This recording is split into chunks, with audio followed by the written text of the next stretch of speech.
สถิติใหม่สถานีเวียงจันทน์ใต้ขนส่งมังไม้เกิน 2,000 ต้นต่อมือ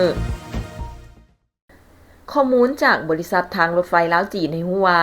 สถานีเวียงจันทน์ใต้ของสปป.ลาวกำลังกลายเป็นจุดศูนย์กลางการขนส่งมังไม้ที่สำคัญของภาคพื้นโดยมีปริมาณการขนส่งเฉลี่ยหลายกว่า 2,000 ต้นต่อมือ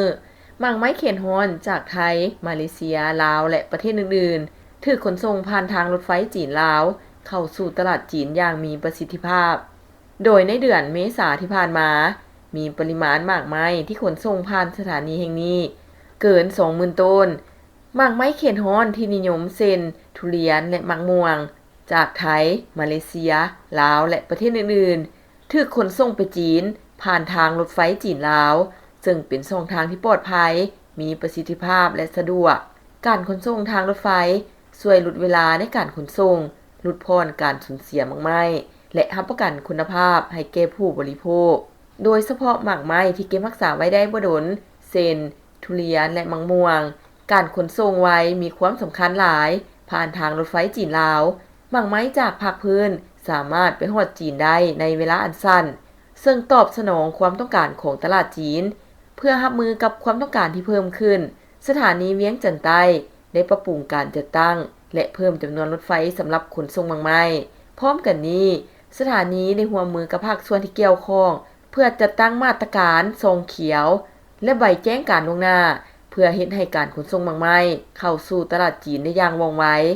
การขยายตัวของการขนส่งหมากไม้ที่สถานีเวียงจันทน์ใต้บ่เพียงแต่แสดงให้เห็นความต้องการสูงของหมากไม้เขตฮ้อนในจีนเท่านั้นแต่ยังฉุกยุการพัฒนาเศรษฐกิจภาคพื้นและการร่วมมือระหว่างประเทศภายใต้ข้อริเริ่ม1แล้ว1เส้นทาง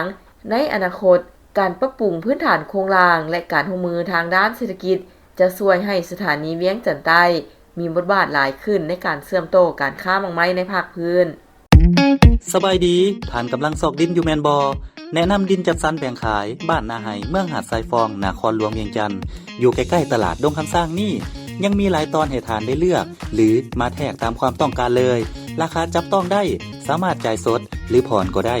ดินงามทำเลดีเขตชุมชนเส้นทางลักส่วนหลายเป็นคอนกรีตทั้งหมดไปวิทยาลัยดงคำสร้างตลาดขัวมิตรภาพลาวไทยก็สะดวกสบายเหมาะแก่การปลูกสร้างที่อยู่ห้องเซาสร้างเก็บสินค้าหรือซื้อไว้เก็งกำไรในอนาคตยิ่งดี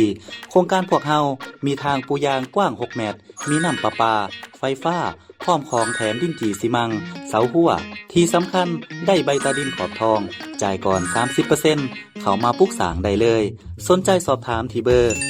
020 5992 6995 020 5504 3399บุญเลี้ยงดินจัดสรรแบ่งขาย